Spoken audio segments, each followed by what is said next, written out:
Hello, everyone, and welcome to the live stream. I hope you're all very well this evening. I am here tonight with a very special guest. This is Rob from Truth to Power. Rob and I are going to answer a few questions from you guys tonight. Some are from Rob's subscribers and some are from my own subscribers. I hope you can all hear us very well in the stream. So we have a few questions already prepared, but we're going to get to those in a moment.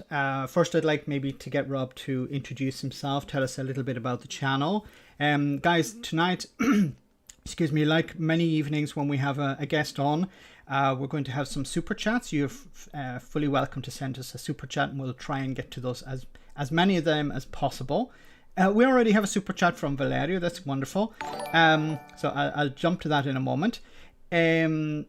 I want to say, yes, the super chats tonight are going to be split between two charities, two organizations. For myself is Sea Shepherd, and for Rob is the Good Law Project, which I definitely recommend checking out. And if you can support those two charities, it'd be great. The super chats are going to go to those tonight. So without further ado, let's hear from Rob. Can you tell us a little bit about yourself and maybe a little bit about the channel? Max, I started the channel in March this year, so I'm a bit of a newbie actually, finding my way, and it's my first time on Discord tonight, talking to you, and on a live stream through YouTube as well, so it's all very new, so bear with me. I started the channel, really, I'm a victim of Brexit, really. I have a business that's an actors agency, which has really hit double whammy of Brexit and then the COVID pandemic, which made me angry. And then I think just the absolute tsunami of corruption that's come in with Boris Johnson and this government's just got my anger. I've spent a lifetime interested in politics, but it's just tipped me over the edge, you know what I mean? Where I actually felt I had to do something proactive to counter the sort of biased mainstream media and GB News starting up and all this sort of thing, just to try and redress the balance in my small little way, that's all. Very good. Okay, thanks very much. We have a super chat, so I'll read that super chat out first. Of course, guys, remember you can support both of us by sending super chats, and those super chats will be sent on to charity in a couple of days' time when Google have calculated everything. I'll read the first one from Valerio. It says, "Hi Max, I missed many videos recently because I'm in Italy now. Wow. On Sunday, I'm coming back to the UK as a European champion. Why do you think what do you think what do you think about the possible elections? Do you think it can be good for Keir Starmer? What do you think about that, Robert? Do you think there are elections on the horizon, and how do you think Keir Starmer and Labour Party will fare in that? Yeah, I mean, there is some speculation, I know, that Boris Johnson may even call an election as early as later this year. I can't see it. Max, I don't know what you think, but I mean, the received wisdom is that, governments tend to, before the Fixed Term Parliaments Act, governments like to call an election a year out if they possibly can, if they're ahead in the polls, just to give themselves some discretion. I don't know. I mean, Boris Johnson's uncharted territory, isn't he? They have got a lead in the polls, but it's going south a little bit at the moment. And I'm sure they're still smarting from Theresa May's very arrogant decision to go to an early election. And Jeremy Corbyn's Labour Party did surprisingly well in that election with May, and she lost to a majority. So I'm sure they're going to hesitate. I don't think they're going to be that bold, to be honest. I'm pretty sure Keir Starmer's not ready. He seems to be playing some sort of long game, I hope. But no, I don't see an election anytime soon, to be honest. Because I was I think it was Phil who was mentioning that there could be one next year. I maybe don't quote me on that, but I think he was talking about something pretty soon. So yeah, I'd agree with you that I don't see it this year, but there could be as you said, Boris Johnson is pretty unpredictable.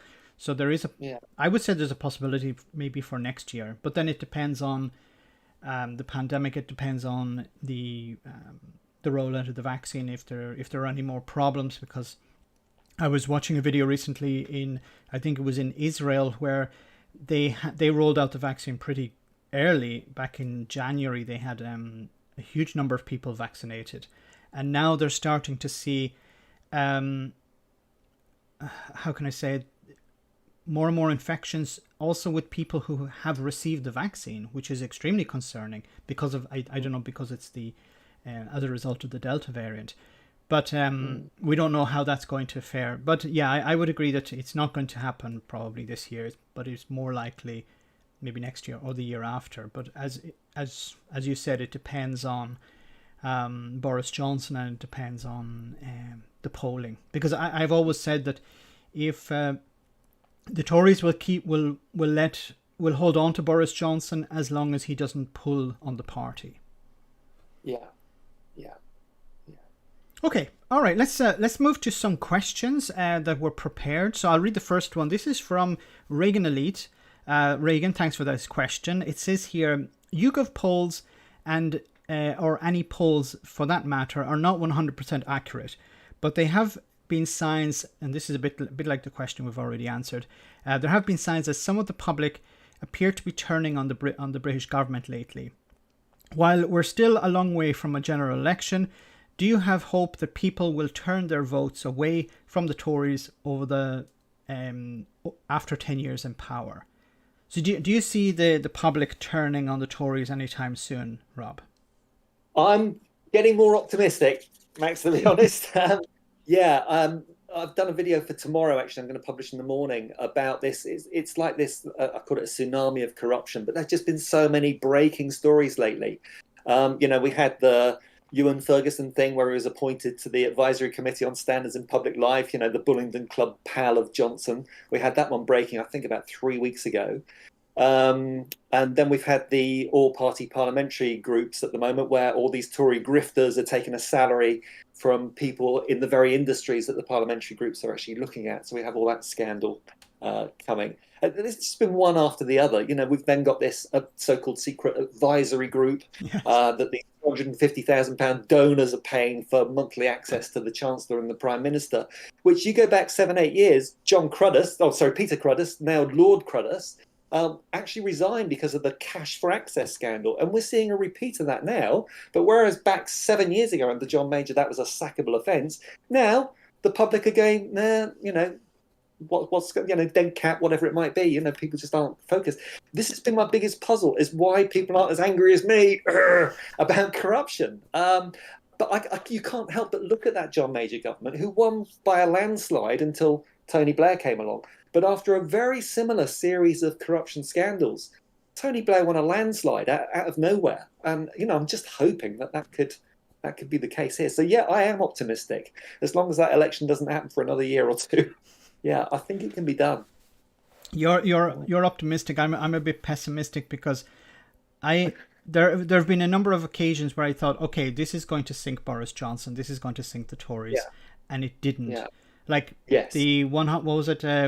Let the bodies pile high expression that he used. Many people would have thought, okay, that's the end of Boris Johnson, and he's still there. And it seems almost, and as you're saying about corruption, there's almost a corruption fatigue. In the past, one sign of corruption was enough to bring down a government. Now it's so there's a wave of corruption, waves after waves, that it's almost as if it's become normal. People are expecting them to be corrupt. Yeah. I mean, just from a very selfish point of view, if I publish a video on Brexit, I can be assured that it's going to be 3 or 4 times as many viewers as if I publish a video on Tory corruption. And much as I hate Brexit, it's actually affected my life. It's affected my retirement plans. But still, I get more angry about corruption. But the general electorate just don't seem that bothered about it. It's like, all politicians are as bad as each other. They don't see it as a specific Tory problem, whereas I do, overwhelmingly. Yeah, I'm not saying that Labour are squeaky clean, but no. Overwhelmingly, it's. I think probably the problem with the public is that they don't see it impacting their lives. So for me, it's terrible, and I fight against it wherever I can, and you are the same.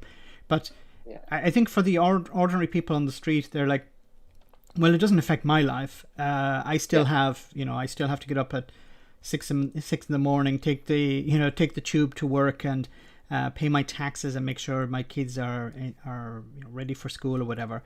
But if you highlight the issue of corruption, it's not really a problem. But I think if corruption affects the ordinary people, then maybe they'll sit up and listen. Okay, all right. Let's move on to the next question. We have this one from Big Maj, who says, "Truth to power. Who does your music for the channel?" Oh right, it's Polish guy actually. I can't pronounce his name, but he goes by the name of Red Octopus for people that speak English. So Red Octopus his name is, and I think that I only use a little intro. It's called Future Bass, but I think it's really pretty cool piece of music actually. So thank you for spotting that. Whoever asked the question, yeah. Thank you. Thanks, Big Maj. Okay, let's move on. We have another question from Reagan Elite. This is for you, Rob. What is your goal? Sorry, what is your goal to achieve ultimately with the channel? Yeah, Max and I were talking about this earlier. I don't know really at the moment. For me, I'm in the first few weeks. I only started in March. I'm amazed at how well it's going, to be honest. But I've not really thought beyond this yet. And part of why I'm so excited to be collaborating with you, Max, tonight is, I'm hoping to pick up some tips. You've already been giving me one or two steers. I would eventually like to be doing the live streams. But for me at the moment, I'm just baby steps at the moment. But I would like to be one of the, I was inspired. I'm not just sucking up to you, Max, but I was inspired by this channel and a different bias as well with Phil. And I just felt that, my presentation is a little bit different. It's more sort of scripted. I'm not off the cuff. Max comes across as far more sort of off the cuff and maybe more eloquent than I am. But I like to do the research. I really enjoy looking into this and actually learning myself more about the political scene in the UK. So really, what's the goal for the channel? Just to keep informed and just to get, the sort of progressive voice out there, really. Yeah, nothing beyond that. That's great. Thanks a lot. We have another super chat. This is from Big Phil, English patriot and proud unionist. Okay. It says here, is it time to send the Navy to Brussels?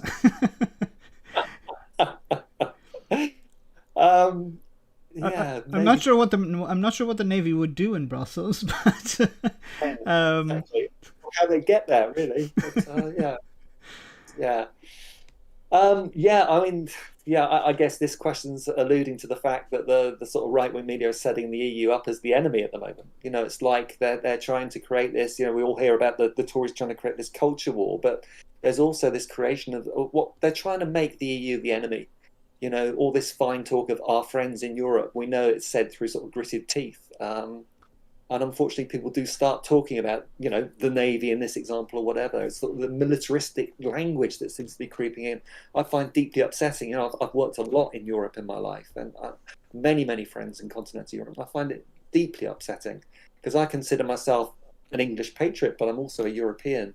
And for somebody to talk about, sending the Navy into Brussels, to me, it's just crazy. It just makes no sense.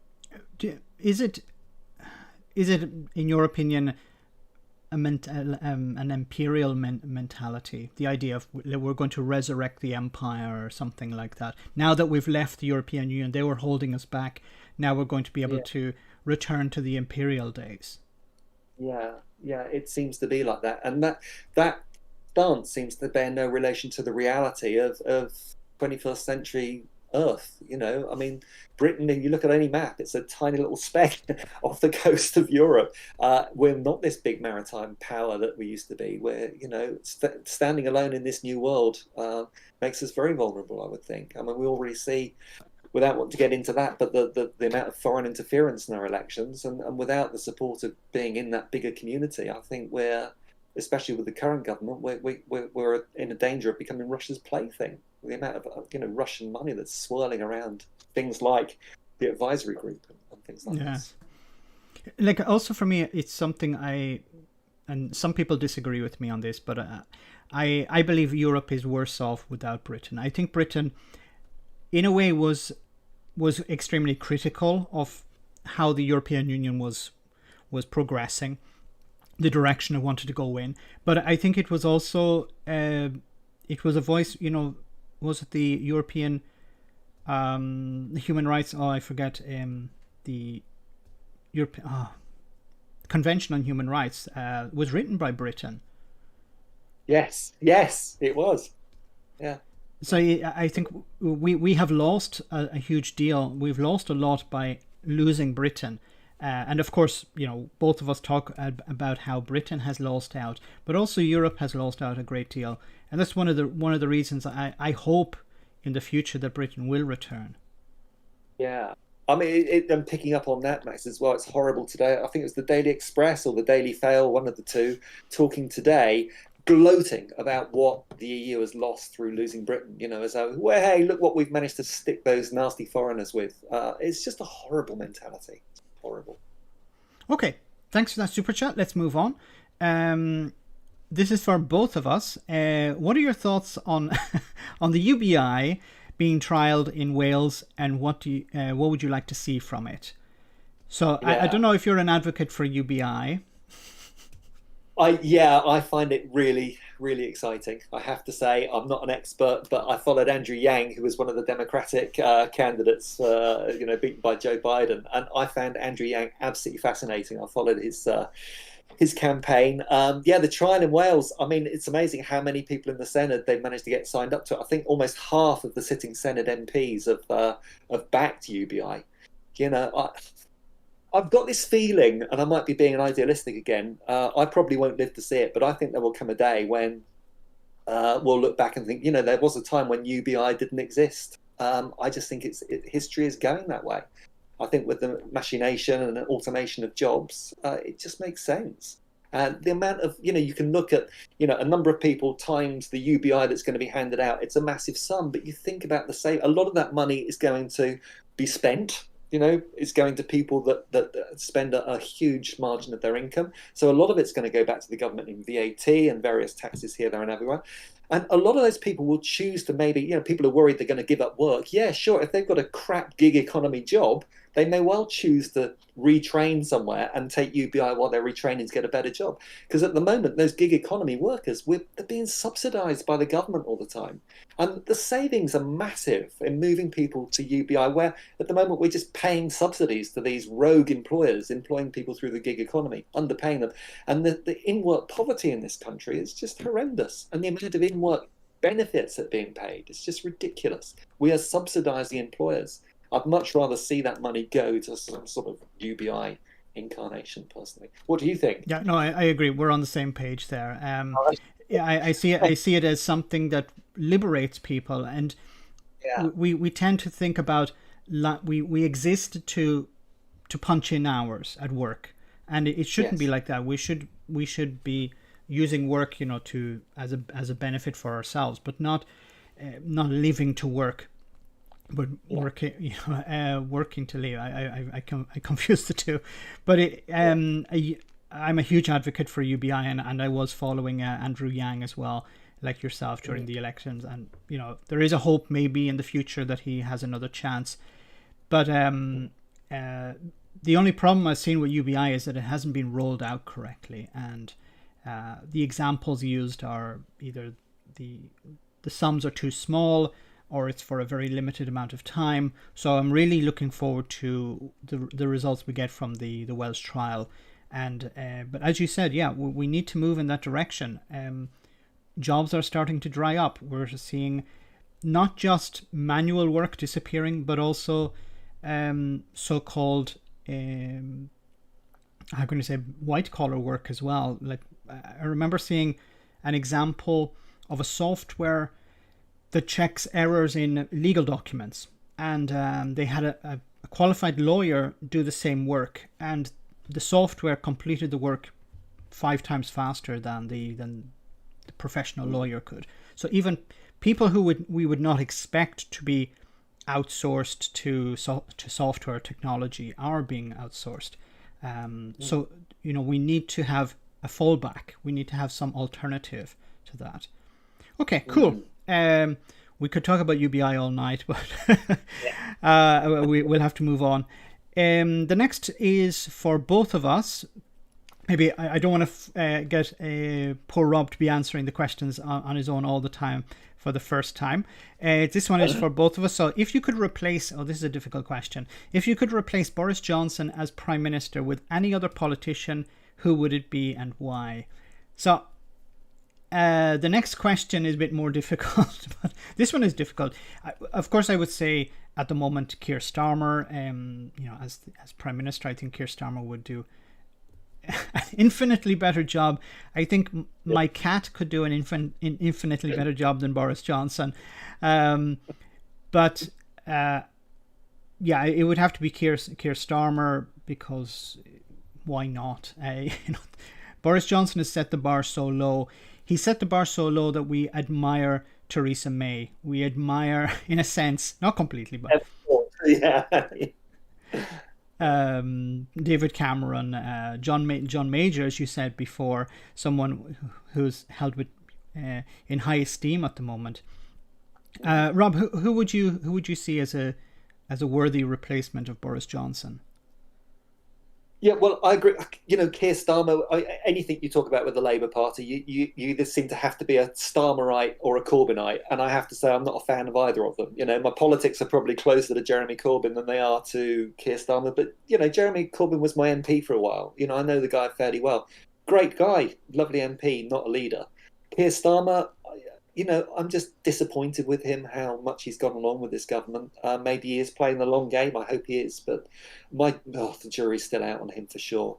I would much rather have, I don't know, Yvette Cooper, Andy Burnham, maybe. Yeah, I think Yvette Cooper, Andy Burnham would be the first names. He never seems to show any interest, but I think very pro-ministerial sort of MP for me. Very, very thoughtful, intellectual guy.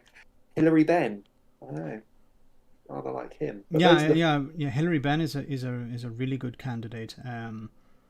Very professional, very diplomatic as well, very serious.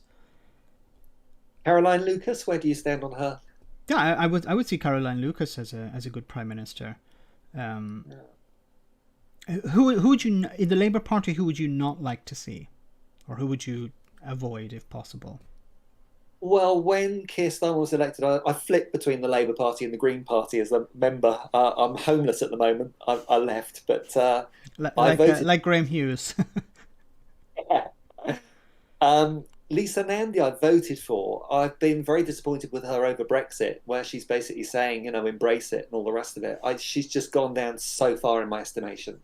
I really would not like to see her. Sorry, what was the question again? I've forgotten. Who would you like to see replace Boris Johnson as Prime Minister? Yeah, and then we'd say, who would you not like to see? No. So the next question is, which Tory would you like to see? Okay. Oh my God! See, this is it. I mean, who would have thought that we were wishing John Major was back? As you said, look back now. John Major is what I like to call a sensible Tory. I mean, okay, he was a Tory, so of course he's beyond the pale. But I mean, John Major, wow, he's so much better than any of the current Tory MPs. There's nobody. I guess Jeremy Hunt. At least he's sort of anti-Brexit, I guess. But Jeremy Hunt, wow! If I thought I was saying that 4 or 5 years ago, you'd maybe think, Dominic Grieve. Is he still in Parliament? Is he gone now? No. I think he was. Yeah, he left when Boris mainly took over. As Tory or not, I actually quite like Dominic Grieve, and I also, speaking as I hate the tag socialist, but speaking as a socialist, I also like Rory Stewart. I think he's a one nation sensible Tory. I think the guy's got a heart of gold. He's a bit misguided being a Tory, obviously, but I think his heart's in the right place. Dominic Grieve, his heart's in the right place. Jeremy Hunt, not quite so sure, but he'd be an improvement on Johnson, that's for sure. Yeah, for me, somebody like Dominic Grieve or Jeremy Hunt, maybe. They're not people I would like to see as Prime Minister, but if the alternative was Boris Johnson, yes, any day of the week. Okay, we have another super chat. This is from Richard Prosser. Thank you so much, Richard. Is the National Unity Government viable? We have some... whoops, it keeps moving. Sorry, let me scroll back up. We have some crises to consider. Do you see a government of national unity as something viable, Rob? Just to be sure, talking about the UK government. Yeah. Are we? Yeah. Not while Boris Johnson's there. I mean, it's just every action, every speech he makes it absolutely clear that he will not engage with Labour in any way whatsoever. Theresa May was the same. I mean, Labour were not allowed into the room. I think the Brexit, much as I'm against Brexit, it could have been much smoother, much better if it had been a bipartisan unity government. But I think that ship has sailed. I think the horse is bolted. We needed the unity government over Brexit, and the fact that didn't happen, I think, is an absolute disgrace, and it's probably led to the Brexit we've got. Do you see a national unity government without the Tories? So with the Labour Party, Greens, Liberal Democrats, SNP maybe working together? Yeah, the Progressive Alliance. Yeah, I mean, I've been pushing them quite a bit. Yeah, I'm very much of that. My constituency. I'm a Londoner, but I'm currently living in Devon. Um, you know, it swaps. You can't even vote strategically down here because Lib Dems and Labour flip second place down here. The combined vote, you'd be challenging our local MP, which is the Anne-Marie Morris woman, who's actually, I have to say, a great constituency MP, but a horrible Tory. But what do you do in a constituency like this where it's going to be Tory, Tory, Tory? If there was what I call a progressive alliance, or the unity government thing, I guess, is the progressive alliance is the precursor. We need a progressive alliance. Otherwise there's so many of us, our votes are just wasted. So I'm all for it. Bring it on. Yeah. Do you see Keir Starmer joining a progressive alliance? I have my doubts because unfortunately I think there are too many Labour MPs sitting in safe seats and they're dead set against it, and I don't know whether the Labour Party are willing. I think there's a big problem also in the Labour Party where there are factions within it who would actually prefer to sit in opposition than to win power by going into coalition with the Lib Dems or with the Greens or with the SNP, unfortunately. I don't know how big they are in the party. I don't know how much sway they have, but I think it's considerable. Yeah, yeah.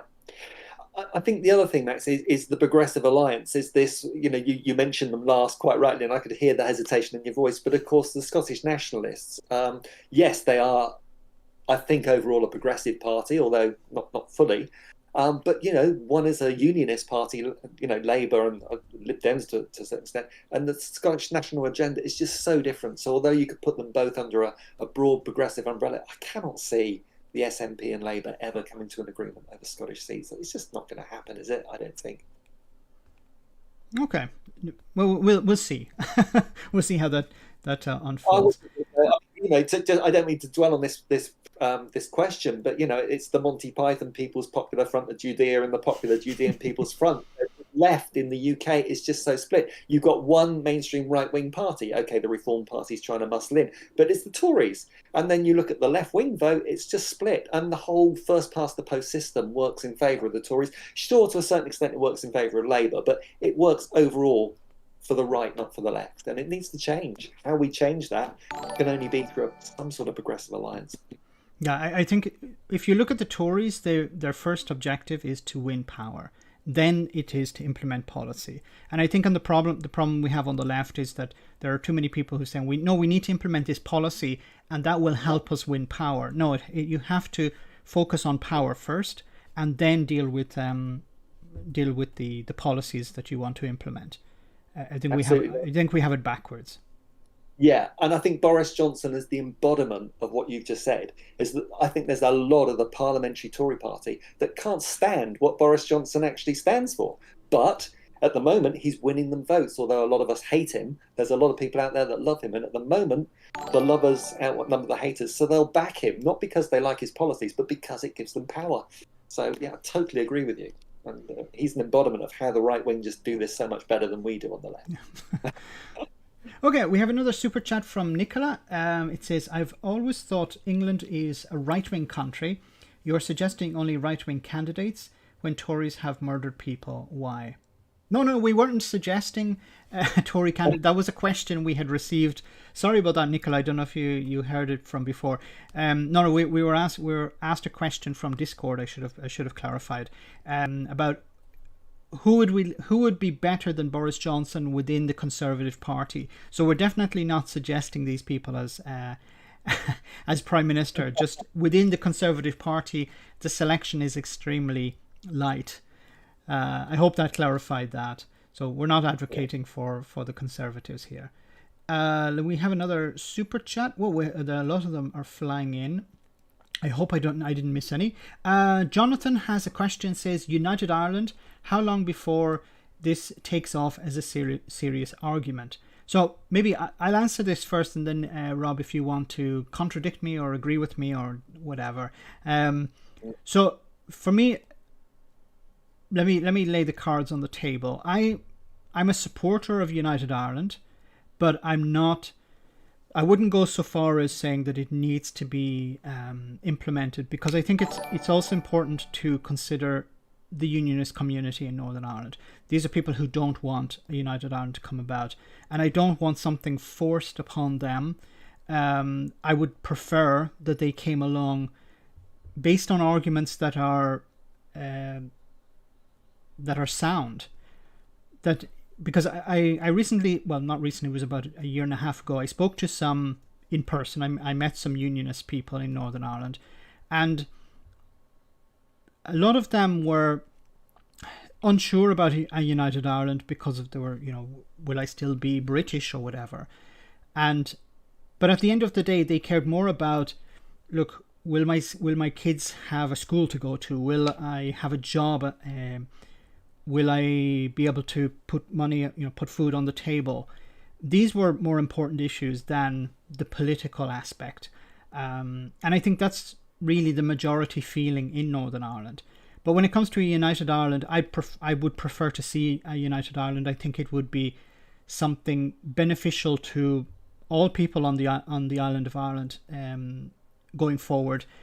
I understand many concerns the unionists have, especially the Protestants, that from the past they considered the Republic of Ireland as a papist state or ruled from Rome. That's no longer the case. Ireland has moved forward has moved forward a huge amount over the last 20 years. It's much more progressive than many people think it is. It has a long way to go yet. There are a lot of serious issues to be sorted out. But I would be a supporter of United Ireland. But once again, I think it's important to bring everyone on board. I think it's still a bit early to call a border poll. I don't think there's the support there yet, even though we're seeing the consequences of Brexit. And in a sense, ironically, how the Northern Ireland Protocol is protecting Northern Ireland from Brexit in a sense. I remember, I think it was Simon Hoare, I forget his surname, the chairman of the Northern Ireland Select Committee, who said that his constituents in the south of England would bite his hand off if they could have something like the Northern Ireland Protocol in England, where they would still be able to export or import from the European Union without any friction. Rob, what is your opinion on that? On United Ireland? Yeah, it's interesting. I mean, from sort of somebody living in England, it looks to me like Northern Ireland at the moment has got the best of both worlds with regard to the protocol. And I think that probably, informs the debate about the United Ireland at the moment. It's how the Northern Ireland Protocol is going to pan out, and I think will have a big impact on what happens. I just feel that, again, we talk about the tide of history, but you can't help but feel it's going to happen one day. Whether that's any time in my lifetime, I don't know. But no, I agree with everything you said. I mean, it's we see enough of the tyranny of the majority in England, with the first past the post system, and I think to have just a majority that forces the unionists into some sort of United Ireland is clearly, as you said, it's clearly not a solution that's going to be a good one. Yeah. Okay. I want to say thanks also to Stuart Douglas for a super chat there. There wasn't a comment, but there was a super chat. That's greatly appreciated. Let me move forward. We have one from Cash Dummy. Thank you so much, Cash Dummy. It's really great that you guys are and others work together. Please, more of it. That's great. Thanks so much, Cash Dummy. Yeah, I think it's important that those of us who we agree with each other, but I think it's good for us to work together. I do recommend, of course, after the live stream, to check out Rob's channel, subscribe, of course, share his videos. It helps.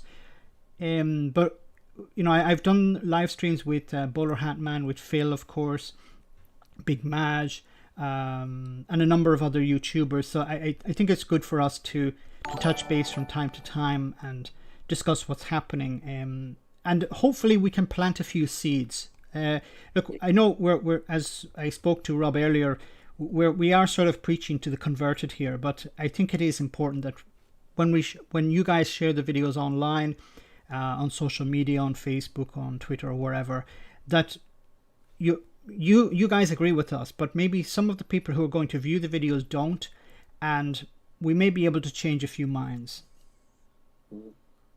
What do you think, Rob? Yeah, and I think I totally agree. Obviously, Matt said.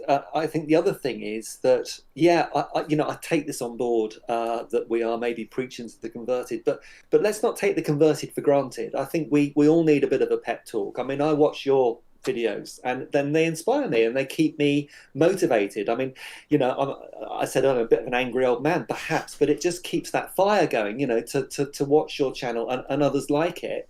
It just keeps the converted. Probably a bit of a stretched analogy, but the way that the Tories at the moment are concentrating on breaking that red wall, and there are indications that by doing that, they're losing the Tory converts in the southeast.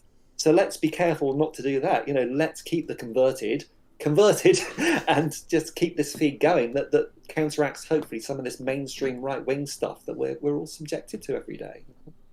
I fully agree. We have Lee Corn. Thank you so much, Lee, for this super chat. What are your thoughts on the fascist growing power in Marche, Italy, and polling nationally? New incarnation of Mussolini's party. I don't know if you're familiar with that, Rob. So if you want, you can chime in after. Or I haven't been following it as perhaps closely as I should have. But what tends to be is that the fascist parties, like the ones here in the north of Italy, like the League Party,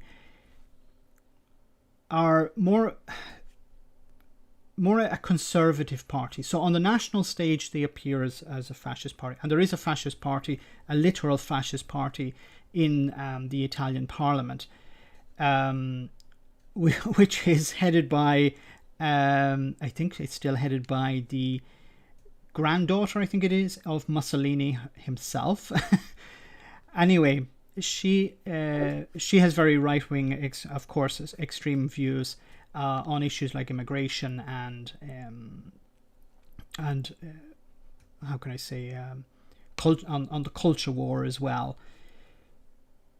But I think because of proportional representation, it's difficult for parties like the fascist party in Italy to gain the power that they would like to have. I think the electoral system manages to keep parties like that out, the extremes out. So we generally tend to see in Italy the more moderates gaining power.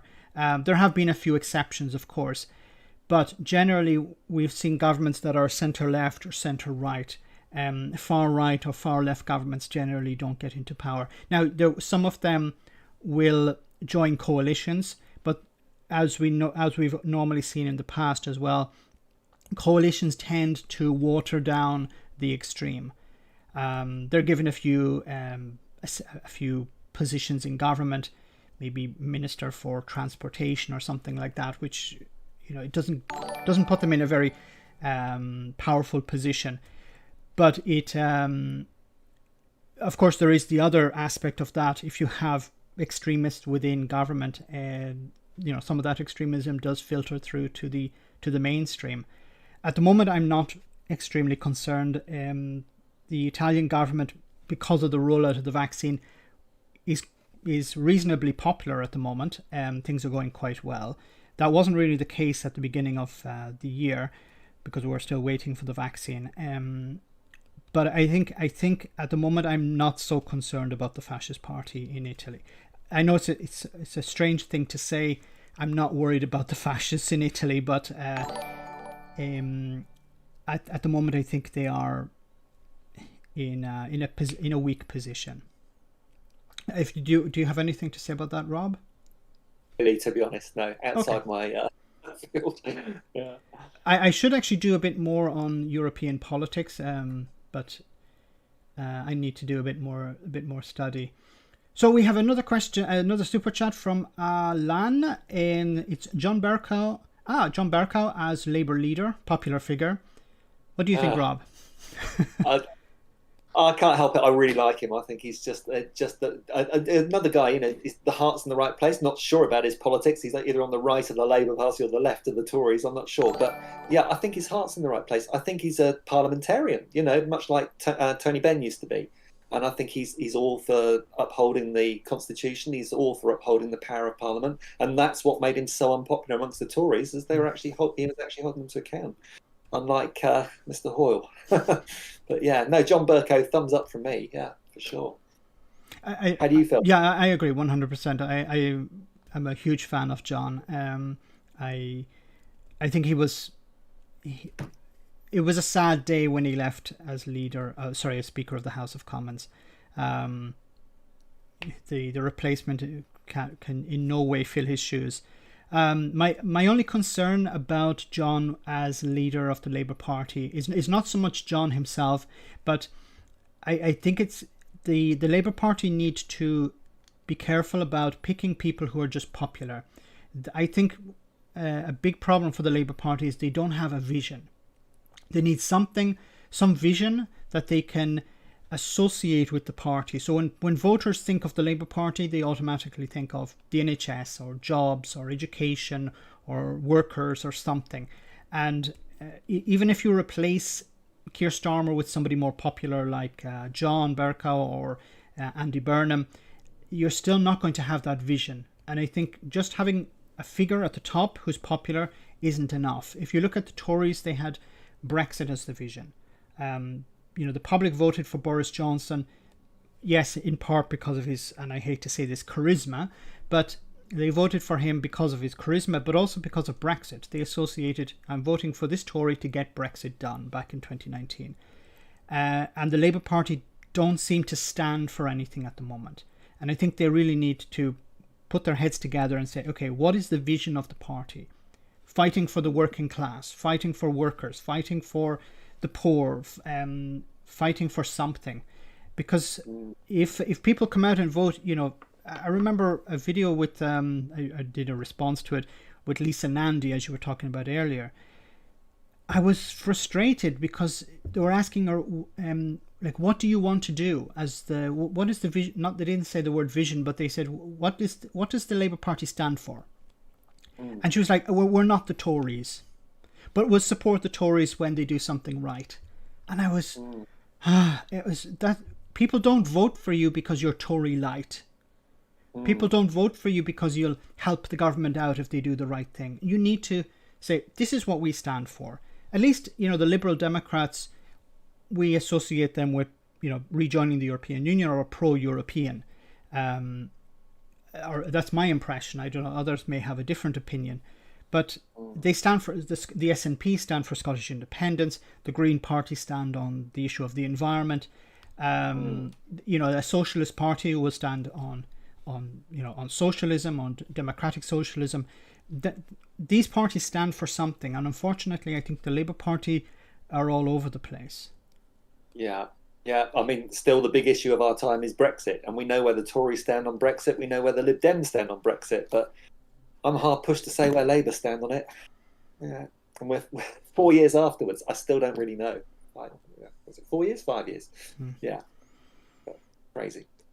Okay, let's. We have some more super chats. We'll try and read them as quickly as possible. We have one from Gareth MacDonald who says, Boris Johnson is a successful campaigner, but a lousy governor.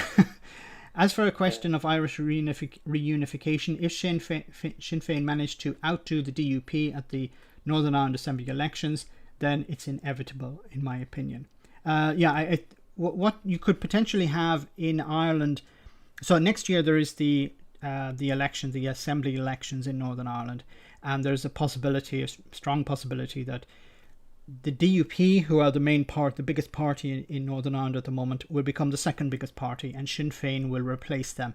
That will mean that Sinn Féin will have will hold the seat of First Minister. There's also a possibility, although I'm not sure when it's going to happen, of an election in the Republic of Ireland, and if Sinn Féin play their cards right, they could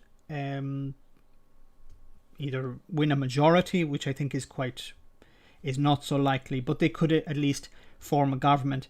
and be the biggest party, so they could hold the position of Taoiseach or Prime Minister in the Republic. So you'd have a Sinn Féin First Minister in Northern Ireland and a Sinn Féin Taoiseach, which would be unprecedented. And then, of course, they would campaign for a united Ireland immediately. I still don't know if the people of Northern Ireland are fully on board with that. Of course, there are people in the Republic of Ireland. The majority of them, I think, at the moment, support a united Ireland, although they have their reservations because of the costs involved. I don't know if you, I know we've already talked about that, Rob. I don't know if you want to add something else. No, I think that was a very succinct summary. Yeah, absolutely.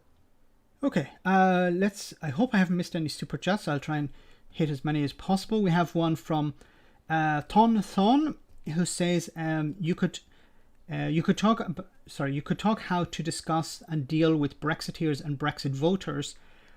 What do you do, and how do you get them to reality? How do we convince Brexiteers? It's like they've invested so much, and there's something about the human brain, isn't there? You make up your decision, and then you start looking for the facts to, confirmation bias, basically. Everybody likes to think they look and weigh up the facts and then make their mind up. But we know human nature is not like that. Human nature is the other way around. People make up their minds and then they filter all the facts. As I say, I've moved from London in the last few years, which was very pro-Remain. I mean, 70% of Londoners voted to Remain. It's crazy. And I've moved down to Brexit land in the southwest of England, in rural Devon. And, I hate to say it, I'm white, middle-aged, middle class. I play golf. Sorry about that. But the golf is... Get off the stream. Yeah, exactly. But, they're all Brexiters. But when I talk to them about how my business has suffered, how they knew that I was wanting to retire to Cyprus, and that's been shattered with the drawbridge has come up and I'm stuck here as a carer, they're beginning to see that for me, Brexit has both financial and life-changing consequences, but for them it's about sovereignty, and they're beginning to come around to actually have a lot more sympathy with my position. It's actually hurt me financially, demonstrably. Brexit has hurt me financially as a business, and they're beginning to, really mellow on this. And the three musketeers that I play golf with regularly, all three of them have now said, if the Brexit vote happened tomorrow, I either wouldn't vote or I'd actually vote to remain. So, I have three people that I mix with, but that's the only way you can do it is just to, just demonstrate to them personally. How many people can you reach doing that? Not enough, I don't think. But will they ever, Max? Will they ever admit they made the wrong choice? I just don't think it's going to happen. I think you hit something really interesting here. I think you've raised a very interesting point here, because we tend to, I don't know about yourself, but I tend to go on the attack in a sense. But what you didn't attack their position. You showed to them how you're suffering. So you didn't say to them, how are you suffering? And of course they would respond by saying, no, I'm not suffering. Everything is great. Brexit was a success. But you're switching on some sort of empathy within them. Because, if you let's take Brexit off the table. If you said, look, I started a business recently, it's failed. I had to lay off people. We're suffering the consequences of the business failing. I'm going to lose my home or whatever. Ordinary people would show sympathy towards that situation. So by saying this is a consequence of Brexit, maybe their first reaction is in their brain is to say, oh, well, that wouldn't have happened to me. But then the more you talk about it, they will show sympathy. Of course, there are some extreme people, but we'll leave those aside. But they would show, their first reaction is to show sympathy. And then if you say this is because of what happened, you're not blaming them, you're blaming Brexit. And I think reasonable people would say, yeah, you're probably right. And they can't argue with you because you're presenting your experience. And you're presenting the truth because, your business has failed because of Brexit. I think this is a novel approach. I think it's maybe one of the correct ways to approach this type of problem. Instead of maybe attacking, you demonstrate to them, this is what has happened to me. And as you said, some of them have turned. I think the problem for me is that it's not just that people turn around and say Brexit was a mistake. they have to go the step further. They have to say, I'm not going to vote for the people who convinced me that it was a success. Yeah. Because it's pointless, it's pointless people saying, yeah, Boris Johnson lied to me, but I'm going to vote for him at the next election. Yeah. It's like James O'Brien says, isn't it? Contempt for the liars and sympathy for the lied to. But at what point do you think you're still going to vote for this guy, even though you know you've been lied to? At what point it's James O'Brien or you or I going to say, well, actually, how sympathetic can we be to these people that are willing to repeat the mistake? Like if you bought a second-hand car from a dodgy dealer and then you discovered this was a dodgy dealer, who would go back and buy a second car from this person? But when it comes to politics, I'm also a little bit frustrated when people say, especially when I heard in the Red Wall up in the north of England, people were like, yeah, I've always voted Labour, but now I'm going to vote for the Tories to punish the Labour Party. And it's like, but you're punishing yourself. You're not punishing the Labour Party. Okay, let's move on. We have another super chat from Bill Milligan. Thank you so much, Bill. Sky News Australia has announced the UK general election is going to be on the 4th of November. Although Sky News Australia, I'm not sure if they're a reputable source, is on the 4th of November. Would the results being announced on the 5th ominous for Boris? Do you think? So, well, first of all, let's see. Do you think it could happen this year? You said at the beginning of the stream, probably not.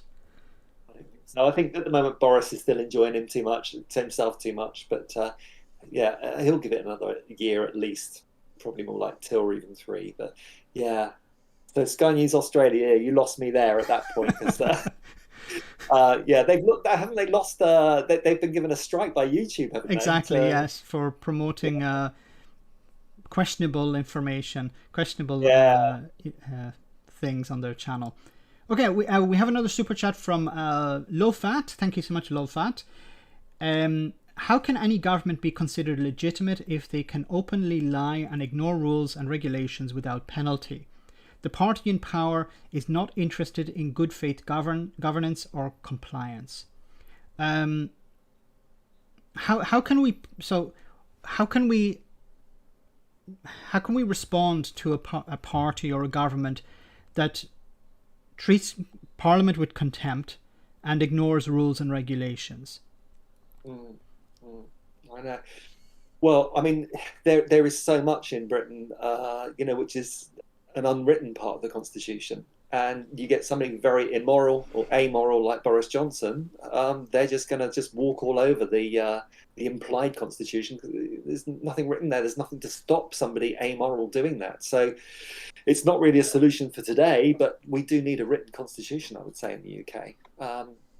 It's why I'm a big fan of the Good Law Project. I see them using the judiciary as a counter to the legislature, the executive rather, using the legislature against the executive, and that seems to be our only weapon against Johnson, is for him to be hauled across the coals in court and forced to abide by the law.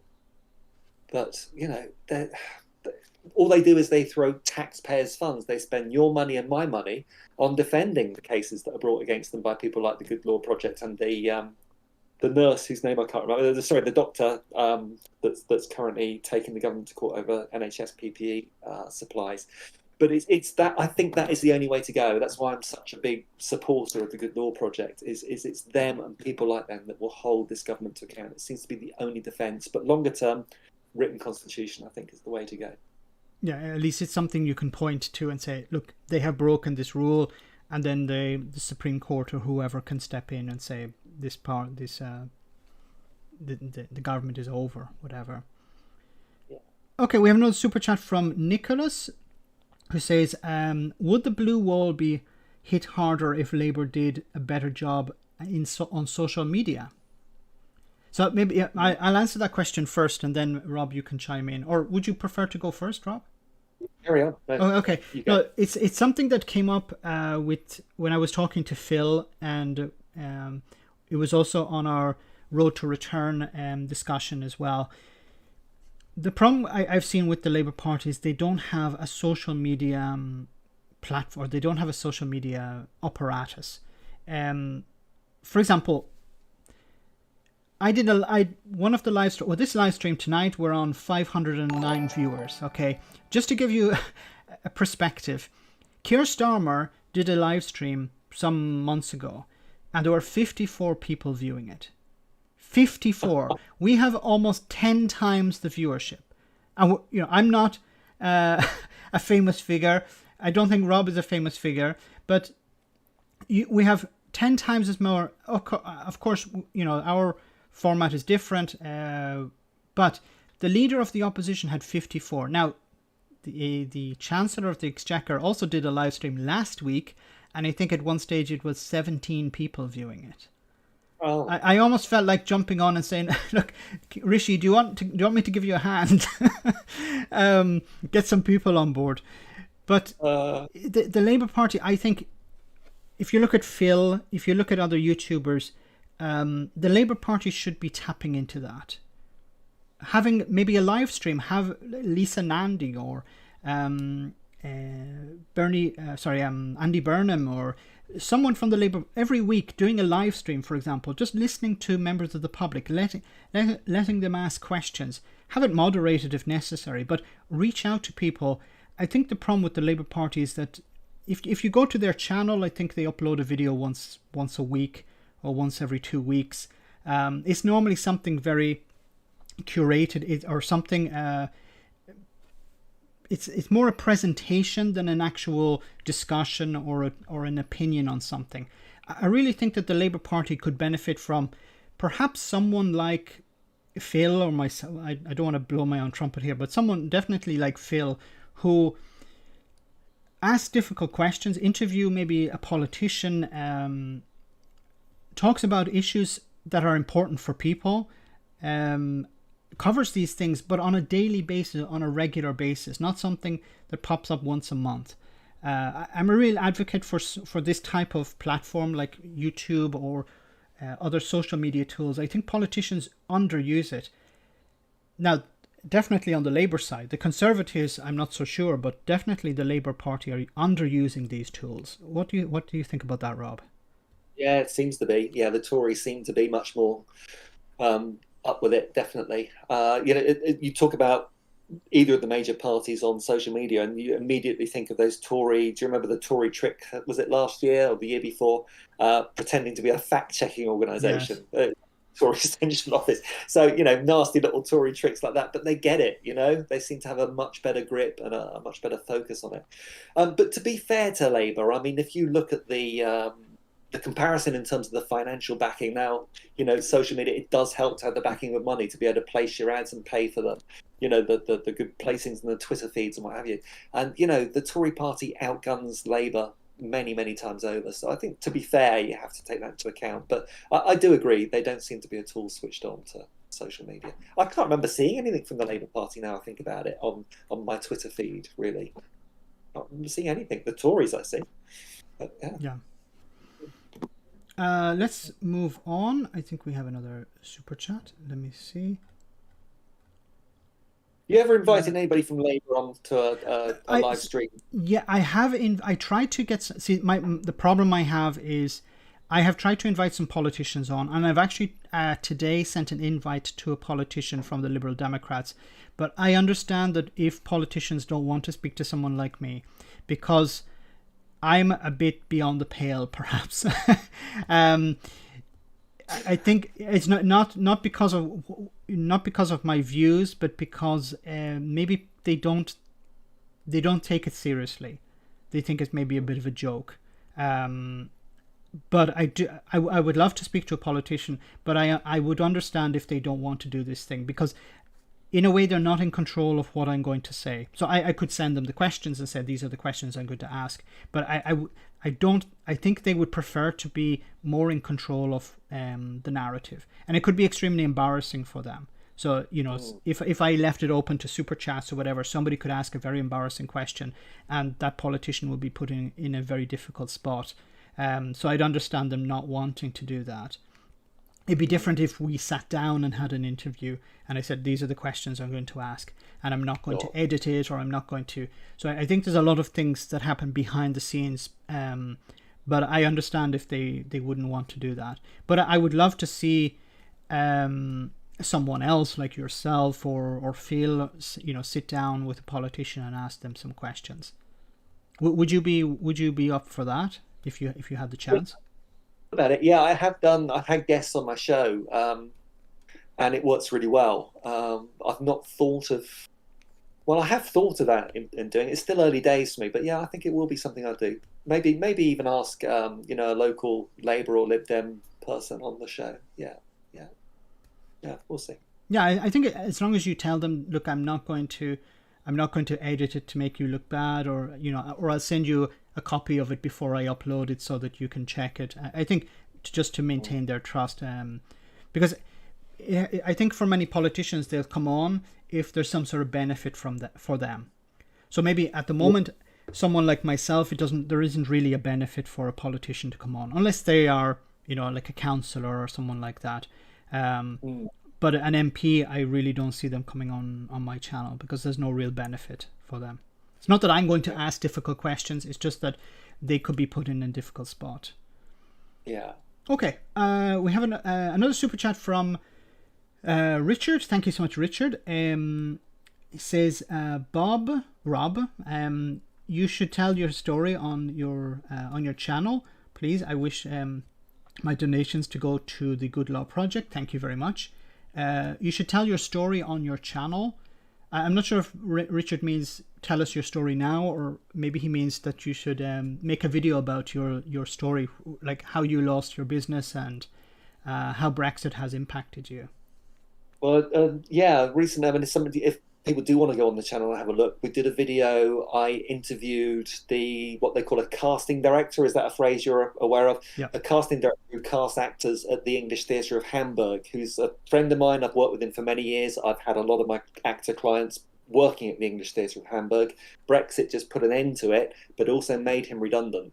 So I got him on the show after that. And, if anybody wants to see the story, we talk very much about my actors agency and also the whole entertainment industry and how Brexit's impacted it. So I can't remember what the title of the video was, but if they do a search on casting director, his name's Gordon Griffin, was a guest on the show, and that really tells the whole story of how the broadcasting industry as well. I mean, people don't know, but the BBC and the ITV even aren't allowed to broadcast shows into Europe anymore because we didn't sign up to the European Broadcasters Agreement post-Brexit. One of those things like the Erasmus program that we could have joined, we could have stayed in, but the Boris Johnson FU mentality, they just didn't want to be part of it. So actors in the UK aren't being employed as much because they're not making as many shows, because they can't afford it, because they can't broadcast them to Europe anymore. People have no idea of the effects of Brexit on the entertainment industry. And I know I sound again like a middle class or a lovey left wing in the entertainment industry, but we're a way bigger industry than something like fishing. We're about 20 times the size of the fishing industry. So, yeah, look at us and think we're a bunch of lefties, but we contribute billions to the UK economy, and we've been really hit, by Brexit. No. Continue. No, and that's a point I think I brought up in one of the videos about how the film industry, the entertainment industry in general, brings in huge amounts of money to the exchequer, and it employs many, 10 times as many people than the fishing industry. So my opinion was that the fishing industry was put front and center because it's sexy in a sense. Would you agree with that? The island mentality with all our seas, yeah. And look at how well it was treated at the end of the day.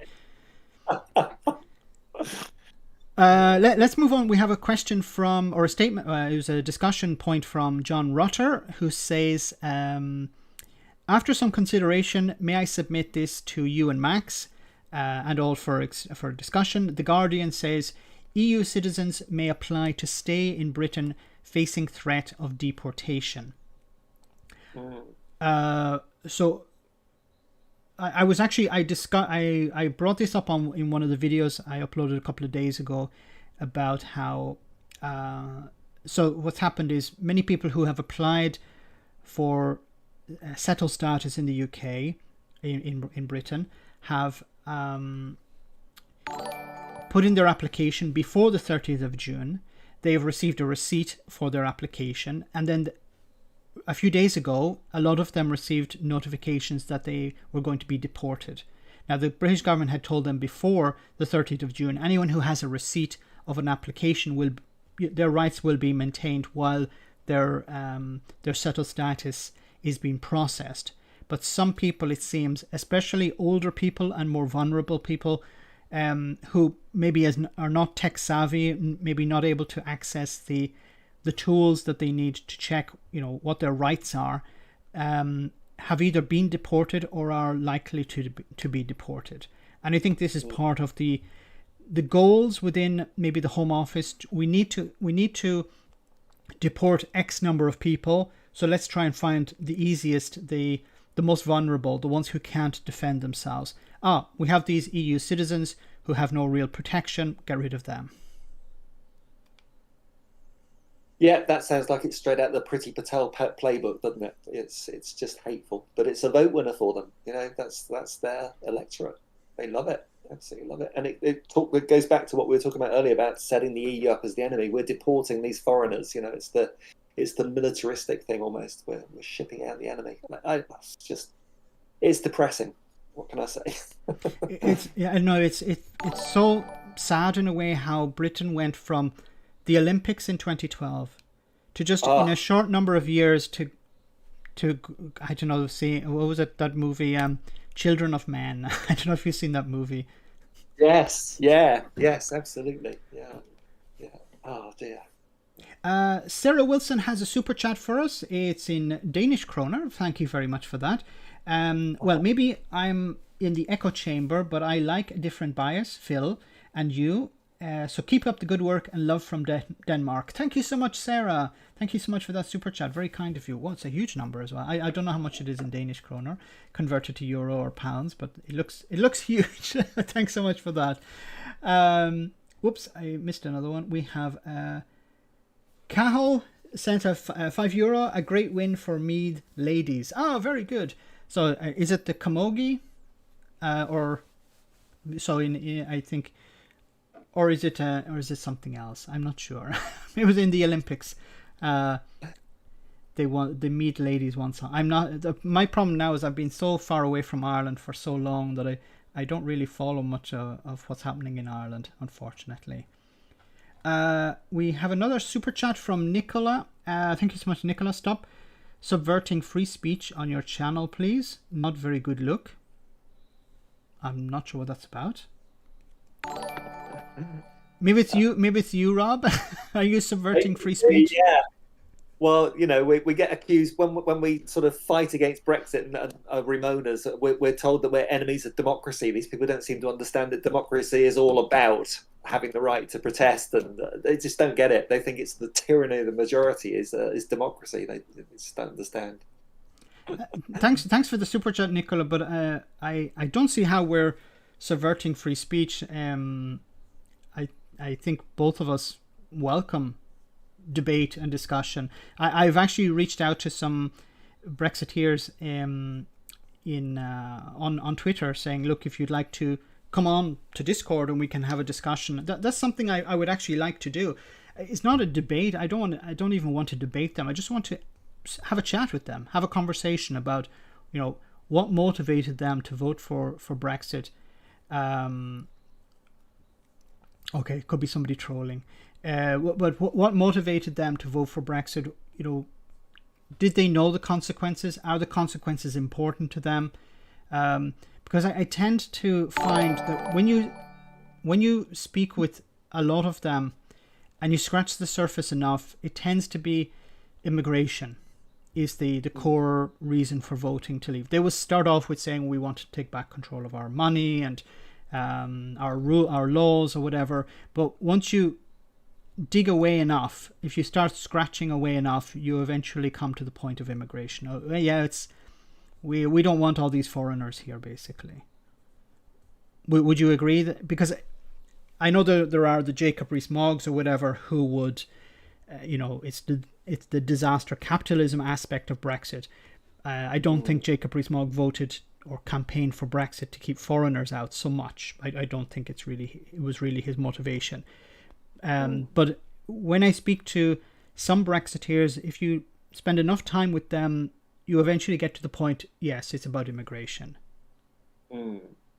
But roughly, I mean, yeah, I think the leaders of Brexit are very different to the masses that voted Brexit. We've got the liars and the lied to again. I think the liars at the top, obviously the Jacob Rees-Moggs, it's all about money. Follow the money. You've got your answer on why they want Brexit every time. The lied to, I think you're right, overwhelmingly immigration, absolutely. I have to say, though, my best buddy voted Brexit, and he's very much a Lexiteer. He's very left-wing. He thinks that the European Union is a neoconservative conspiracy, and he wants to see the nationalisation of all industry in the UK, and he felt that the EU was a stumbling block to that. But the trouble is with the Lexiteers, like my friend Simon, bless him, is that we got a Tory Brexit anyway. So, I'm not saying that a left-wing Brexit would have been good, but it would have been very different to the Tory Brexit we have. But yeah, I don't disagree, Max. I think overwhelmingly it's immigration. Certainly sitting here in Devon, in overwhelmingly white Devon, it's definitely immigration was the big thing, for sure. Thanks for that. Let's move on to the next super chat. We have one from Jim. Thank you so much, Jim. Great to see you on tonight. I'll be donating £15 to each charity directly. Thank you so much for that. I'm bitterly disappointed, however, that only one of the stream hosts tonight is rocking a silly hat. Hey! Maybe I can lend you... where is it? Can you see this? Oh, fantastic. That's lovely. I'll throw it over. Thanks very much, Jim. I don't know if you've ever seen my arch nemesis, Sir Ron Venti. No. If you have a chance, check him out on the channel. He's a Brexiteer. Being a bit of a crazy person. Okay, let's move on. We have David Whelan. Thank you much, David, for that super chat. Hi guys, just dropping by briefly. I want Brexit, COVID, and Boris Johnson to go away. Is there a magic wand that does that? Hope all is well. Do you have any magic wands, Rob? No, not really. I think getting rid of Boris Johnson, maybe everything else would be a lot simpler. But while he's there, there's no solution, I don't think, to either of the others. I always have the fear when I look back at just in regard to getting rid of Boris Johnson, I think of George W. Bush, and when George W. Bush was president, we all said, look, it can't get any worse than this. So yeah, I see where you're going. Right. Is there anyone worse than Boris Johnson? Priti Patel? Yes. Yeah, definitely. I would say Robert Jenrick, I think, would be... He's probably more corrupt than Johnson, I would say. Yeah. So, it could get worse, you're right. Yeah. I think Priti Patel, yeah, probably... She's competent and evil is the worst combination. Exactly. We have another super chat from Andrew. Thank you so much, Andrew. No flags, no pictures of the Queen. You two will never be cabinet ministers. What do you think of the flag shagging Tories on the news? What do you think of the flag shaggers, Rob? I find it cringy, don't you? I just think it's just so obvious, it's just bonkers. To me, it just completely turns me off. But it works. It must work. Their focus groups must tell them, yep, that's what you do. It's all focus group driven, isn't it? But crazy. But do you notice that it's sort of died off now? It's died away. It was really in your face for a couple of weeks, maybe even a month. And now when you see many of the interviews, yes, there is, Grant Shapps normally has two flags behind him. But a lot of the other MPs, don't see that many of them with flags now. Maybe they've realized, okay, we can move on from that. We've convinced enough people that we care about, that we're true patriots. Yes, yeah.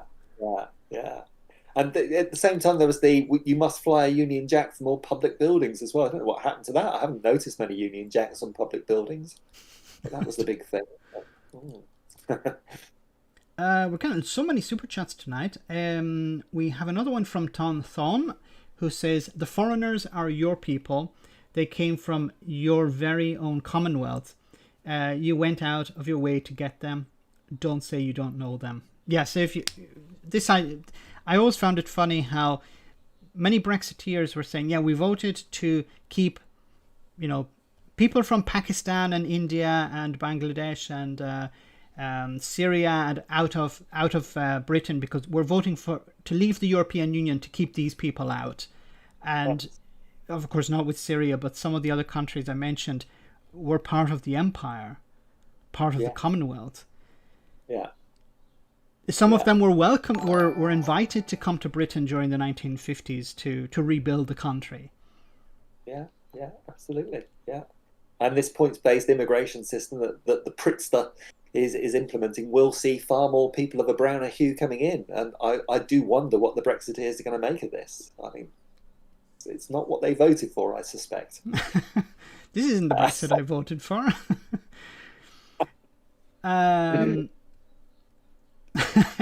Pilskin says, why are tricorns a thing? Because they look wonderful. What's your problem? Thanks very much for that super chat. Let me see. Whoa, we have another one from Veg Pie. Thank you very much, Veg Pie. Keep up the good work, both of you. Very good, very kind of you. Thank you so much. Keep up the good work, Rob. And I think that's all for now. So let's continue with the other questions. This is from Big Maj, who says, what do you think when all the norms are being trampled on? Parliament runs on norms and respect. What do you think when the speaker is a cuck? How do you fight that? Yeah. No, it sort of comes back to a previous question to a certain extent. I do think, I agree with what was it Big Maj says. I mean, he summed it up precisely. That's exactly what's happening. And I think the only recourse is to the courts and the legislature. That's what we have to do. And it's working. The government's being hauled over the coals.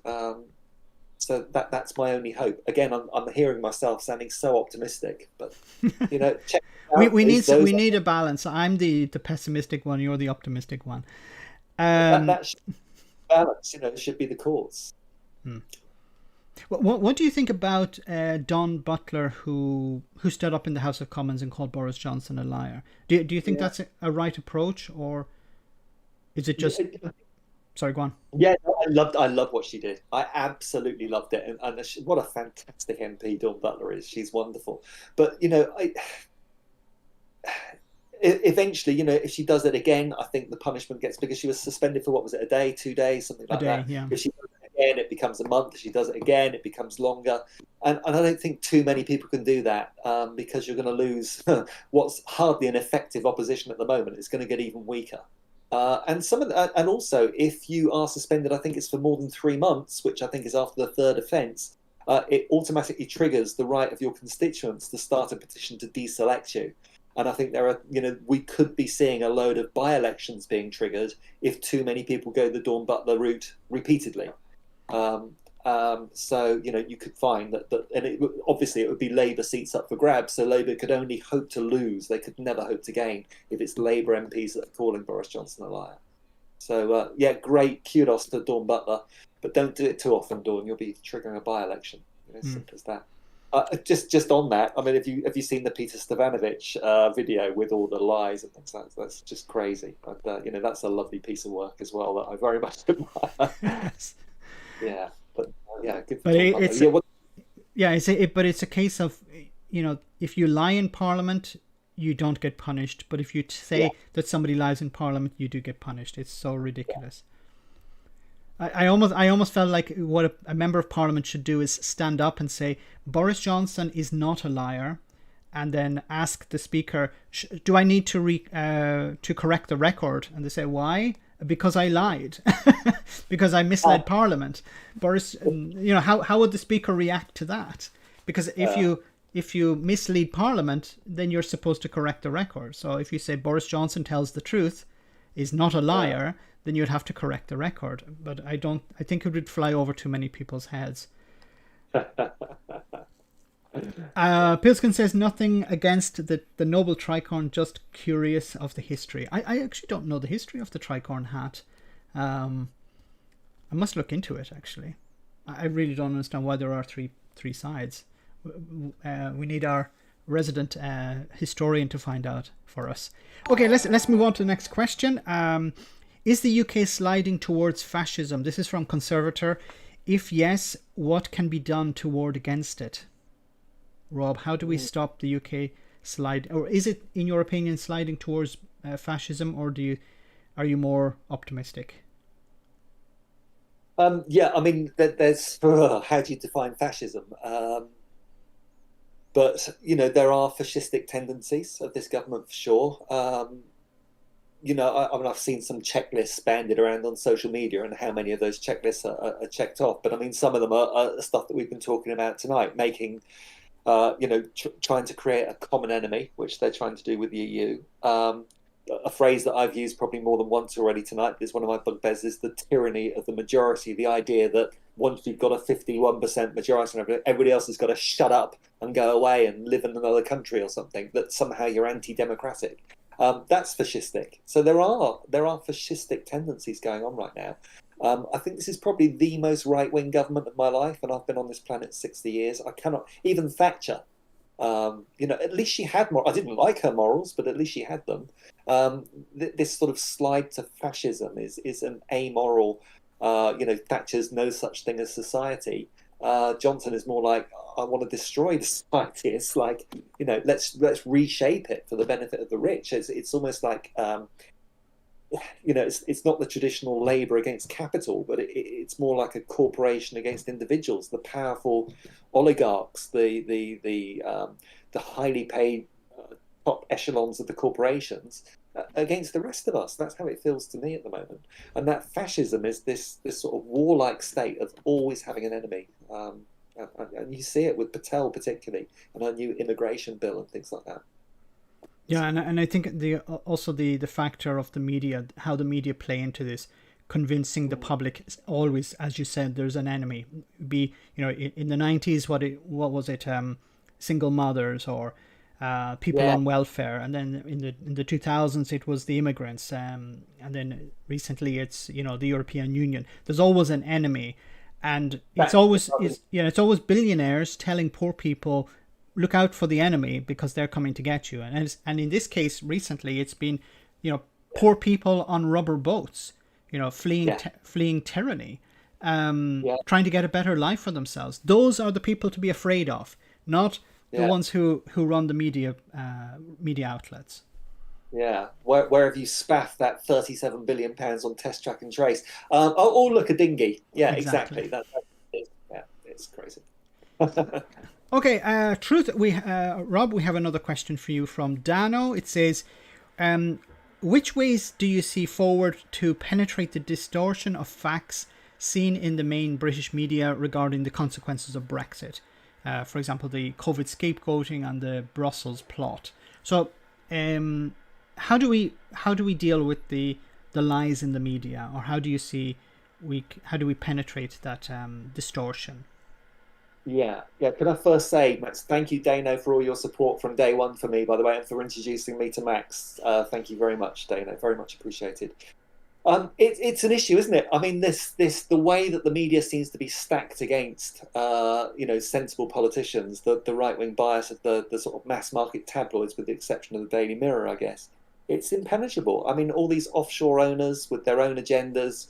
I happen to read, amongst other papers, The Guardian. You tell somebody around here that you read The Guardian, you're a figure of fun. But why should it be that I read a paper that's got 145,000 small shareholders, somehow they're telling left-wing bias, yet somebody that reads The Mail with an offshore billionaire owner, that's somehow the mainstream truth? Something's really, really wrong here.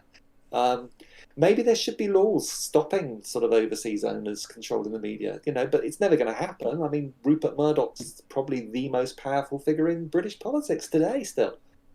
Even with the newspapers' circulation crashing, he still holds the strings. So I haven't got an answer. Do you see things changing when he pops his clogs, maybe in 100 years' time? Yes. Yeah, I'm not sort of hugely up on the Murdoch family, but I can't remember his son's name. Is it Kevin? Seems a lot more sort of moderate, I have to say. So maybe is it Kevin? Who am I thinking of? But yeah, maybe the future is better. But see there again, I mean, you know, I always hesitate to mention the name Tony Blair because he's such a figure of division within the sort of Labour Party and on the left generally. But he managed to get through that. He managed to get Murdoch on side. Um, could Keir Starmer do that? Does that make him a Tory? I don't know. But, you know, maybe Starmer is the. I'm not a fan of Starmer, but I mean, maybe he is the man to maybe, as we approach the next election, whether that's this year or in 3 years' time, to maybe do some work on that and try to have a little bit less hostility from the press. I do think it's heightened with Brexit. And as we eventually, you know, unfortunately, you know, Brexit moves on, it becomes perhaps less of an issue and the hostility dies down from the press that are fighting so hard to convince everybody Brexit's been a success. Maybe it will get better and maybe Starmer will be able to do something. Yeah, something I think, yeah, is the Labour Party and maybe Starmer need to understand the value of the press. They need to be able to use it as a tool. Maybe it's a strange example to use, but Lady Diana, I noticed, like, for example, when she wanted to promote some charity or some organization, what she did was, okay, I'm going to wear a Versace dress or whatever, and she would get the media on board. You know, she would be able to use them to promote whatever charity or organization she wanted to promote, and she was able to you manipulate the media in a sense to her benefit. And I'm not criticizing her for that because, you know, they made her life a living hell. But she understood I can manipulate them in the way that they're trying to use me. And I think maybe the Labour Party in the 1990s realized, and I'm not condoning this. I'm just saying that they realized that if we get in bed with Rupert Murdoch, it will benefit us to a certain extent, and then we'll be able to get into power. They realize that in order to get into power, we need to make a deal with the devil in a sense, but they won elections, and I think that needs to be the goal, because there's no point being pure and sitting in opposition. And unfortunately, I think when I look at maybe Novara Media, I'm not sure if you're familiar with Novara Media, they tend to. And maybe I'm being overly critical of them, but they tend to attack more the Labour Party than the Conservative Party. And I understand that from their point of view, they're trying to hold the Labour Party to account. But I think they're actually undermining Labour's eventual goals of getting into power. Yes. Yeah, absolutely. That's why, sorry, I'm not pushing my channel, but that's why I call it Truth to Power. Is the idea, you know, I get people coming on, the trolls and whatever, as I'm sure you get them too, saying, why is it you never attack Labour? And my answer is, they're not in power. The moment they are in power, I'll attack them. But until that time, I'm interested in holding power to account. You know, what Labour aren't in power. So let's focus on, you know, the people in power. and that's true. And whenever if you raise the point about some corrupt politician in the Conservative Party, they say, yeah, but what about what's her name with the red hair? Oh, I forget her name now. Angela Rayner. Angela Rayner. What about Angela Rayner? Yeah, but Angela Rayner's not in government. It's pointless criticizing Angela Rayner. Maybe she's not, you know, the saint we all think she is. But it's when she's in power, then we should criticize her. We should try and hold her to account. But she's not in government now. If she's receiving money from trade unions or whatever. But she's not changing the lives of people in the country. The Conservative Party are. They're the ones in control. Yeah. Anyway, let's continue. We have so many to do. Unfortunately, I don't think we're going to get through all of them tonight. We have another question from Dano, who says, as the consequences of Brexit manifest themselves gradually, do you foresee a popular reaction or uprise? And if so, where do you see it directed? The EU, Boris Johnson, Labour, or others? I think that the pandemic, you know, and I understand the misery that's caused and the bereavements and the grief, but it couldn't have come at a better time, really, for the government in terms of Brexit. They've managed to sort of dilute the impact. They've managed to blame so much on the pandemic that it brings it. I know it's a bit of a cliche, but it brings you back to the frog in the water that's so gradually heated it doesn't realise it's boiling. And that's what they've managed to do with Brexit, rather than having some sort of big thing that happened. A lot of the downsides of Brexit, the empty shelves, etc., they're blaming it on the pandemic. And I think that's what they're doing. You talk about the solid matter hitting the fan, but it's hitting it so slowly that I think people are just, being dripped. The disadvantages. I can't see there will be a popular uprising against it. I can't see it happening, unfortunately, Dana. I just don't see it. Do you, Max? What do you think? No. If you look at the French farmers, what do the French farmers do if the French government make a slight change? The French farmers come out with their tractors, they block the center of Paris. I was actually expecting British farmers to protest. I was expecting the fishermen. I remember it was the beginning of the year when we saw the consequences of Brexit firsthand. The most the fishermen did was they drove around Westminster, and then they buggered off, and that's not going to do anything. I think they blocked the road for a few hours and then they moved on. That's not a protest. That's not going to change. And perhaps some of them felt maybe a bit embarrassed because maybe they voted for it and realized we've actually been conned.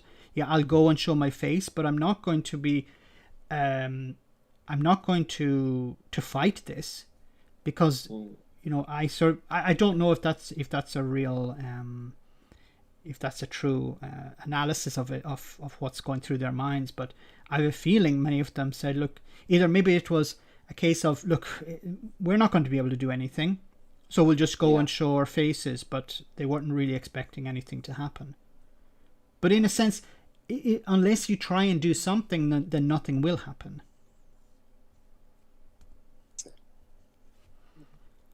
Okay. I think I'm going to have to jump a few questions because we have a lot of them from Dana.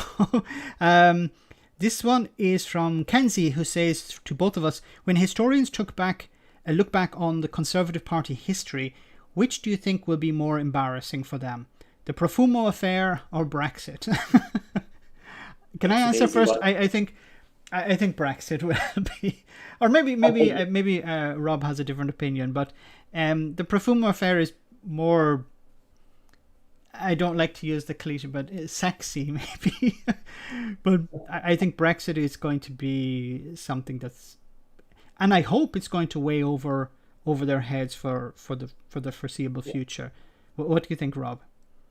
Yeah, no, I agree. I mean, Profumo, by today's standards, what he did would hardly make the front page, would it? I mean, in terms of some of the scandals going on now. I know there was the national security aspects to it, which were never proven that anything was actually leaked. So, yeah, I mean, compared to what Matt Hancock's got up to. Yeah, but I do think Brexit's going to be a defining feature of the Tory party for years to come. And although I talked about the frog in the gradually warming water, I do think demographically, time's on the side of the pro-European faction here. I think we will see if Europe will, it's up to Europe now. Of course, they've got all the power. They've taken back control, not us. But you would like to think there'd be some movement towards a customs union or single market as a first step, hopefully in my lifetime. But who knows? Yeah, I think the first step is getting rid of the Tories, getting them out, putting in a pro or at least a friendly to Europe party like the Labour Party or the Lib Dems. And of course, I think it's difficult for us to predict from where we're standing, because I think a lot of things are going to change over the next 10 years. If proportional representation is brought in, that's going to really change the landscape completely. And you're going to see, maybe new parties popping up out of proportional representation. And in that sense, I think you're going to see maybe a more pro-European stance, and then joining the single market, the customs union, closer cooperation with Europe, and then eventually rejoining as a member state. But I think it's important for us to remember that these things take time. It's not something, a lot of people maybe on our side, want to see it happening as soon as possible within the next 5 or 10 years, but I don't see that happening, unfortunately. I agree. We have another question. I'm going to have to jump. Sorry, guys, I'm going to have to jump a few of these questions because we're getting close to 2 hours on the stream, and I know Rob probably has some things to do after, so we'll go a little bit. It's getting late. This is from Doug, who says to both of us, young people tend to be more pro-European than the older generation, as those who are our current young age. Do you think that they will retain their more outward view? Sorry, I'm misreading this. Sorry, I'll start again. So young people tend to be more pro-European than the older generation. As those who are currently young age, do you think that they will retain their more outward-looking stance, resulting in pro-join majority, or do you think that the media will sway them over time to adopt a more insular approach? So yes. The young people of today are more pro-European. Do you think they're going to maintain that in the future? That's a really good question from Doug, actually, because he's obviously alluding to the pressure from the media that are just so anti-EU. Is that going to drip through? Which is why you and I do what we do, really. I mean, I won't pretend that my demographic of viewers is the younger side, but you can only hope to redress the balance and just hold on to those people with their pro-European outlook, definitely. But you do hope demographically that as those people grow up, they do retain their pro-European thing, because it's all they knew until this year. But I guess the longer it goes on, the more that's going to fade, I guess. I don't know. Sounding as pessimistic as you now, Max. That's not good. What do you think? Yeah, no, I think... Part of me is afraid that they will become old Tories, but part of me also believes that I don't think we're going to head continually towards. We're going to head in the direction constantly of moving further away from the European Union. I think there'll be times when we start to move closer, and I think there may be some optimism. People say, look, this is something that someone on this channel brought up, that we shouldn't talk about rejoining, but about regaining what was lost. So in many cases, rejoining the European Union is probably not the right thing to sell, but regaining things like regaining freedom of movement, regaining the protections for workers, the environment, for regaining some of the prestige once again, regaining a friendship. Yeah. So it's not so much about rejoining, but regaining things. And I think we need to sell it as something, yes, this was lost, but it can be regained. And I think that's more positive than just saying rejoining something. Yeah, no, I like it. Yeah.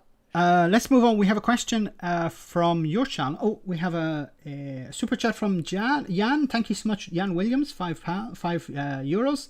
Keep it up. Yay. Thank you so much for that. Very kind of you.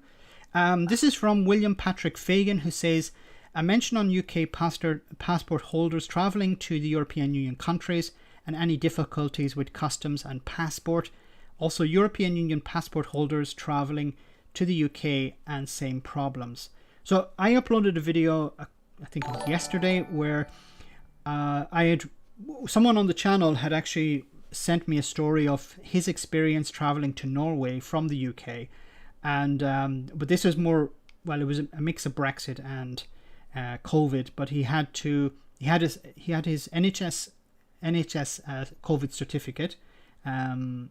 He travelled to Oslo, and it was rejected, and he had to go into quarantine, stay in a hotel for a number of days at his own expense, with his family.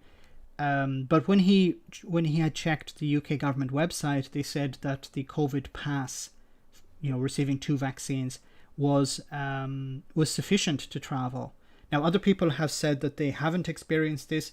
Some other people have also said that they have. I don't know if you are familiar with that, Rob. I've not had any issues. I mean, I've had 1 or 2 of my clients going abroad, and they've managed it with double vaxxed, but I've not had any issues, to be honest, with that. Yeah, and I haven't actually travelled to the UK this year or even last year, so I don't know what the situation is for. I can't comment on people travelling from here into from the European Union to the UK. But I imagine, Rob, your friends or your clients haven't had this problem. had somebody just come back from Netherlands. I had somebody else in Belgium recently. They've both been fine, to be honest. Okay. Steve Clark says, well, Phil Morehouse is asking if the Tories will cut and run to a snap general election before too much SHIT, or we can say it on the stream, shit, it's the fan. What's your view? I hate to think of the damage caused by another term. So I think we've already we've more or less talked about this already, about an election sometime soon. I'm thinking next year. You're thinking maybe the year after. I agree with the sentiment. Although I think Phil, although I have seen a few signs that something is on the horizon, I have a video dropping tomorrow about Steve Baker, Brexit hard man Steve Baker, who's extremely concerned about his people on universal credit within his constituency, even though he supported cuts to welfare when he was in the House of Commons, but he's extremely concerned about poor people being pushed over the edge into debt. I think it's maybe just it's just him being opportunistic, perhaps because there's an election coming. I think that was it Amersham and Chesham by-election result where the Lib Dems took the seat off the Tories. I think that's probably pushed any thought of an election back for now. I think that really scared them. Okay, we have. I think we'll do another 5 minutes. We'll try and get through as many questions as we can, and then we'll call it a night after that. Unfortunately, guys, sorry, we can't get through all the questions because we received a lot of super chats, and we try to answer those as well. This is from Ertling's Corner. A question which I have for Max is what the general opinion is in Northern Ireland on the path forward. Of course, the DUP is very much against the Northern Ireland Protocol, but what does the majority of Northern Ireland want? The majority of people in Northern Ireland that I've spoken to understand that the protocol is causing problems, but they understand the necessity of the protocol. And if you speak, well, you don't have to speak to them, but if you'll hear a lot of commentary from business owners in Northern Ireland who would prefer just to work within the protocol. They work within the confines of the protocol or the framework of the protocol. They understand the protocol is here to stay. The likes of the DUP want to get rid of the protocol because it serves their political ends. I don't know if you actually sat down with members of the DUP, they would actually, if you had an honest conversation with them, I think most of them would say, look, there's nothing we can do about this. We understand the protocol is here to stay, but we have to be seen to fight it, because we need to remain relevant, and this has undermined us a great deal. So I think the majority of people in Northern Ireland just want to get on with implementing the protocol. And in a way, many businesses in Northern Ireland are doing extremely well because they're able to export without friction into Great Britain, and they're able to import and export into the European Union. As I said at the beginning of the stream, there was, I think it was Simon Harari, who was the head of the chairman of the Northern Ireland Select Committee, who was speaking to Sammy Wilson of the DUP, and he said, Sammy, hold on a second. My constituents, businesses in my constituency would bite your hand off if they could have something like the Northern Ireland Protocol. Rob, this is a question for you. What's your view on a possible? Your view on a possible early election? We've already answered that. This is another question for you, Rob. I think. How about how to broadcast your message to a wider audience beyond those like-minded subscribers that regularly tune into these channels? For every 1,000 likes, there are generally just a few handful of dislikes, mostly in single figures. Are we in danger of preaching to the converted? We need to get the message across via other means. What do you think about that? How do we reach other people? Yeah. It's fun. Just a very quick story. Have you come across Alex Belfield, the voice of reason? Yes. Very right-wing guy. he decided to pick on me earlier when I just had 200 and something subscribers, and he picked on me. And I mean, the next few weeks, my comments were just 9-1 with all these right-wing libertarian nutcases, absolutely crazy. But some of them are still on my channel, and some of them, honestly, I wouldn't say supportive, but they engage. I mean, obviously, there's a lot of F-offs and all this sort of thing. Why don't you go and live in Europe and all the usual? They think they're being so clever, and you've heard it 100 times before. But I honestly think some of them have stayed because they're interested in what I have to say. So we can.